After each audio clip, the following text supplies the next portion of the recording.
What is up, Blazers fans, NBA fans, to whoever it may be? Welcome back to Rip City Rundown, and I have a super exciting video for you guys today. In this video, I will be doing a Trailblazers 2022-2023 roster tier list. I will be arranging our team on basically how good I expect them to be going into this season. The categories are pretty self-explanatory. We have superstar, we have all-star, we have above average or near all-star, and then we have average, and then we have what appears to be a throw-up emoji. As a Blazer fan, I truly love everyone on our roster, and I don't want to put anyone in the bottom tier. I want to put everyone in the superstar tier, but for the sake of the video, I'm going to have to nitpick. If you are a Blazers player watching this, because I know some Blazer players might watch our videos. No, they don't probably.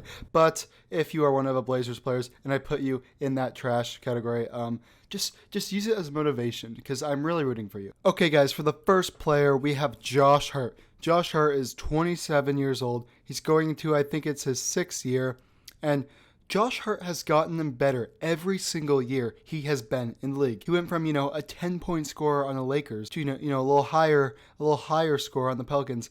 And last year, he averaged 15 points, which is a career high in points for season. And get this, he averaged 20 points a game when he was on Portland. Now, I understand we were a tanking team and he was the main man, but don't discredit him. Josh Hart is a really good player, and honestly, I think one of the most underrated players in the NBA. Us Blazers fans think he's going to come off the bench for Portland, and if he does, I genuinely think Josh Hart has a great chance of winning 6th Man of the Year. I am not joking. Josh Hart can score the ball. He plays defense. He's a great two-way player. And for that reason, okay, I'm not going to put him an all-star because the reality is he basically has no chance of being an all-star, especially in the league's eyes. But he is obviously an above-average player. So we're going to put him in the above-average, near all-star tier. All right, guys, the second player we'll be analyzing for this video is Jabri Walker. Now for a refresher, Jabri Walker was our 2nd round pick, and he played so good in the Summer League games. Trenton Watford won the Summer League MVP, but you could have even made a case for Jabri Walker. This guy averaged 12.5 points over the 5 games, 9 rebounds, shooting an astonishing 63% from the field, which is just mind-blowing. I do think Jabri Walker will get solid minutes this season, but I obviously cannot put him in the same tier as Josh Hart. For obvious reasons, I just can't. So we're going to put him in average, but like I said, really excited to see him play. Let's move on. All right, guys, the next player on the list is Gary Payton II. Now, Gary Payton II is criminally underrated. He was just in the G League, and after his insane year with the Golden State Warriors, being a key role player, helping them win the NBA Finals, he went from being in the G League to now arguably being the most just athletic, pure, just one of the best on-ball defenders in the NBA. And, people think he's bad on offense too, but I don't think he is. He can get to the hole. He can slam it on you. But if you're not paying attention, don't have a hand up, he could drop a 3 in your eye just like Dame. It's like he is such an underrated player and a great piece that we need if we want to contend for the championship. He will bring that defense off the bench that we need, as well as Josh Hart. I think him and Josh Hart have a lot of similarities in terms of their role on our team. And for that reason, I'm actually going to put him in the same tier as Josh Hart.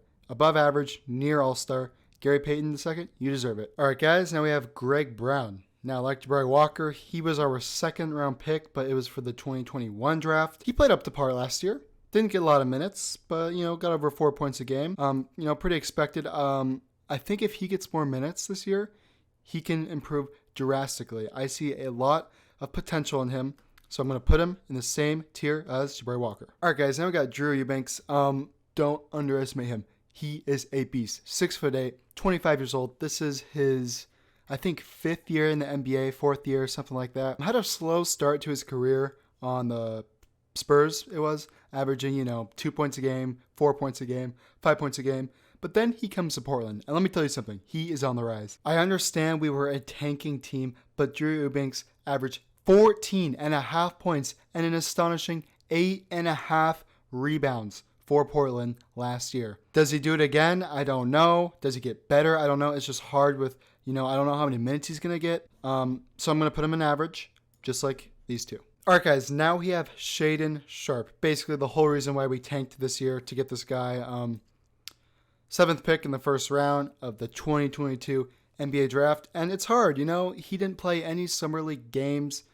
He actually got hurt in the first quarter of the first summer league games, which was really disappointing because us Blazer fans really wanted to watch him play and see what he is about. He's definitely going to get a handful of minutes this year. He's going to have his chances, and he is such a talented player. He was at one point one of the most highly prospected players in the USA, but his stock obviously fell. I'm going to put him in average. I can't put him in the same tier as Josh Hart and Gary Payton. I just can't.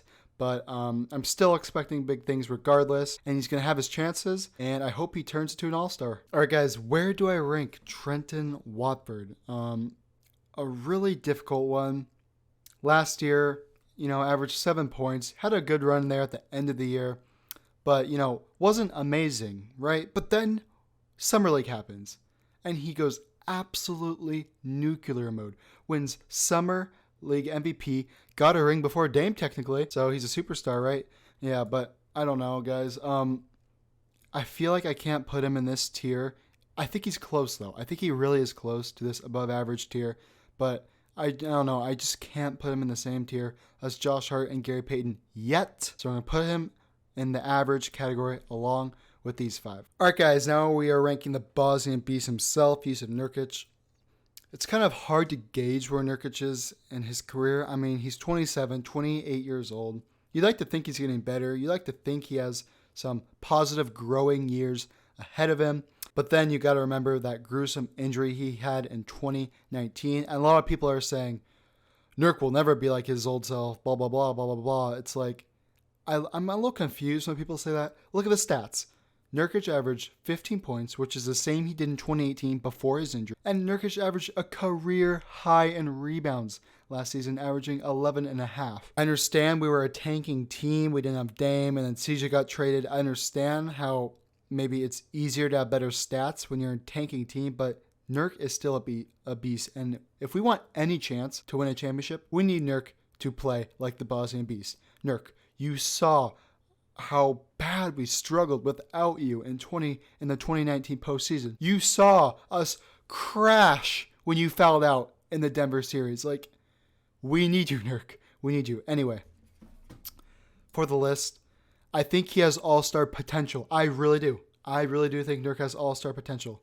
He's a super skilled center. I think he's a top 10 center, but he's not an all-star, obviously. So we're going to have to put him in the above average, near all-star level.